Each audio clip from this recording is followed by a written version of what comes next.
All right, welcome back. Bernie Sanders and Zohran Mamdani are flexing the socialist muscle for some New York comrades. And by the way, they would not be insulted with that reference. The two progressive firebrands joining forces at a rally in Brooklyn, backing a slate of socialist House candidates in New York. But their ambitions stretch far beyond the Empire State. Sanders and Mamdani are openly pressuring Democrats to embrace their socialist vision. Watch.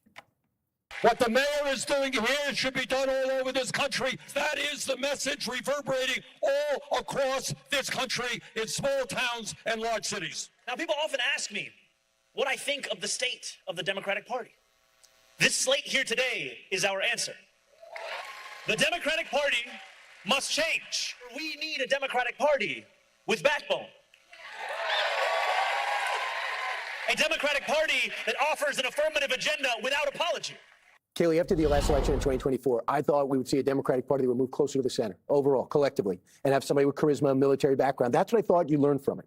But I am shocked, and maybe so were Democratic establishment, that the money and the enthusiasm is behind outright socialists, not kind of socialists, socialist. Embrace the label. What happened? You know, Dana Perino says it all the time on the show, and she's 100% correct, that the DSA, the Democrat Socialists of America, are organized. And we are increasingly seeing that. There was a great Washington Post opinion piece today that walks through that. 200 chapters is what the DSA has, 100,000 members. And this piece takes you through the rise of Grand Plan, deep reckoning within the Democratic Party. But here's the hard part. I know, Jessica, my friend over, you're not a socialist. You are more of the moderate wing of the party.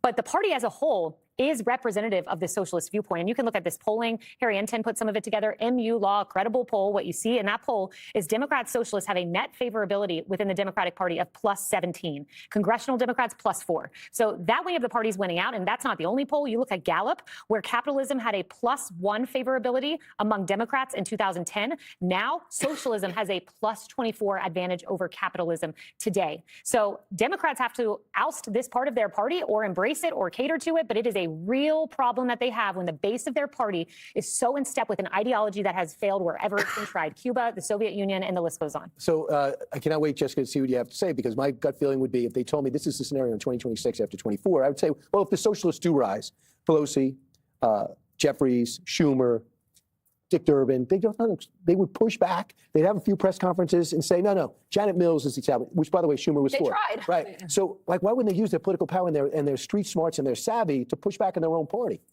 They have been doing the best that they can. Like Hakeem Jeffries is supporting all of the moderate or establishment candidates in our New York primaries. You know, we go to vote the last day, Tuesday's election day, open, early voting's already open. He's out there, you know, backing Dan Goldman, for instance, with Brad Lander coming up. He's losing by about 20. I'm in Dan Goldman's district. I did not expect it to be that enormous of a spread. But Mamdani's backing is meaningful to people in this city, and that was just good. You should be out there doing that. This woman is out of her mind. Like, she's a prison abolitionist, and she was doing an editorial board meeting about it. They asked her 4 times what she would do with a murderer. No answer. No answer. And you've heard Bernie Sanders goes everywhere, right? Does all the media, has some of the toughest talk about the border, right? Says our party failed on the border. Of course you have to have borders. That's a ludicrous idea. Well, what do you think about a prison abolitionist? Then she's with Ed Herndon on America Actually, his podcast. He asked about this deleted tweet. She was smart enough to go around deleting tweets at least. But she had this one that said all deportations are wrong. So we pushed her. And she said, well, you know, there's, you know, the good guys, right? Like the guys they're picking up at Home Depot. He goes, that's not what we're talking about. Everyone agrees with that, generally speaking. We're not talking about the infraction, the administrative infraction of crossing the border. I'm saying, what if someone violates U.S. criminal law here? She says, well, we have a criminal justice system. Well, guess what? They're not ours. Send them back to where they're from. That's like the 80-20 issue of our time. Right. And I think she is not going to win the primary.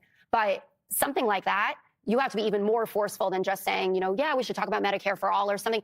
The stuff around the criminal justice system is the most dangerous aspects, I think, of the DSA philosophy. You know, when Bill Cosby scandal broke out, or the Michael Jackson thing first popped up, people go, wow, this caught me by surprise. But you know who probably wasn't caught by surprise? And that's Mamdani. He knew all this stuff before he said, I'm going to put all my weight behind her, even though she's an underdog. Why would someone who wants a promising future as mayor of New York City put it on the line, endorsing someone with these type of beliefs on the record? I don't know. But I will say that I think that this surge in the socialism that we're seeing is not executed through the Biden administration. The one thing, I mean, there's a lot to be critical of in the DSA platform, but the one thing they are doing that I think the broader Democratic umbrella party is failing to grasp is that dissatisfaction with the economy nationwide still remains the dominant driver of politics in this country. the majority of American voters still feel that the lived economy is very uncomfortable. They can't afford the same things that they used to be able to. And the Democratic Socialists have seized on that. They have identified that problem and tried to drive it home. Now, we can argue about, obviously, the policy solutions, right? But in terms of voters feeling like somebody is understanding the pain that they are feeling, they are hitting the nail on the head with this. And in that sense, it's not surprising that in New York and California, places like that, voters who, are left will skew farther left to embrace this kind of a thing. Also, remember, during the campaign, the last cycle, President Biden was criticized roundly for dismissing bad polling he was getting around the issue of affordability. He kept telling voters, including his own, that it was not as bad as it felt. It was not as bad as it seemed. The data didn't match up with what they were experiencing. And I think that was a big mistake. And that's why you're seeing this so-called surge right now, because these candidates have been around for a long time. They weren't breaking through. So now they're breaking through. So, Tom, if you look at the Real Clear still, Mike Rogers, typical Republican, conservative Republican, is up or trailing by one to Al Said, who's another guy that is an extreme socialist. And if you look Mamdani do something that is bad for the Democratic Party. AOC does it. Why? Because they don't care that it's bad for the Democratic Party. Because they are trashing the party. These people are party crashers. They showed up at your party, Jessica. They brought their own booze. They're wrecking the place. This is and Vince Vaughn. don't care. They don't care. They're going to take it down. So can you get rid of them? You can't. It's over. Your party has been invaded by socialists, and they will never get rid of them. The only thing they can do is carve the party in half. Let the socialists have their party. Or we could beat them. Well, go ahead. possible. Go up against them. But the thing is, they're too strong now. You let them in your party. Jessica, who's the most popular Democrat? Barack Obama. Probably Bernie Sanders. Barack Obama. Guess What who's about Michelle mentoring Obama? Mamdani? Barack Obama. Well, he read a storybook with him. With But some they- kids. they- You he have pulled to him up right embrace away. some of them, but listen, I'm a very dull corporate establishment Dem, right? In the main scheme of these things. But if you, like Jillian was talking about, if you turn your back on a movement of people, with a lot of young people saying, I went and got this college degree, right? I can't get a good enough job. I can't afford to move out of my mom's basement, whatever it is. And you poo-poo all of their concerns. They're saying we need Medicare for all. You lose a generation, and that's true on the right as well. Donald Trump recognized this the same way that Bernie Sanders did in 2016 and had that economic populism to the way that he was talking. Right, so pick up something from it, but also I think a lot of those people should be stop the purple specific. hair, take out the nose rings. Murdoch. He enlisted Roger Ailes, a former Republican political consultant, to serve as the founding CEO.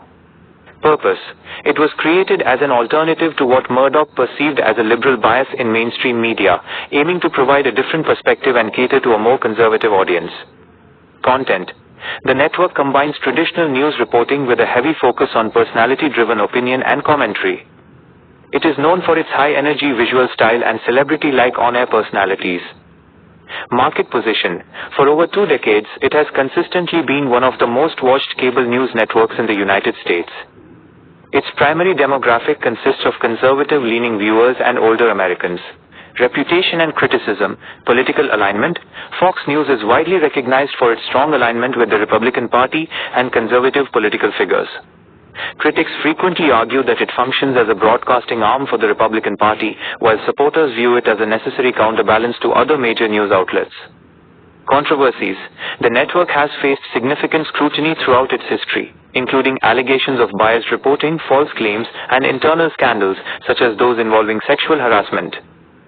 Dominion lawsuit: in 2023, Fox News reached a historic $787.5 million settlement with Dominion Voting Systems after the company sued over the network's promotion of false claims regarding the 2020 presidential election.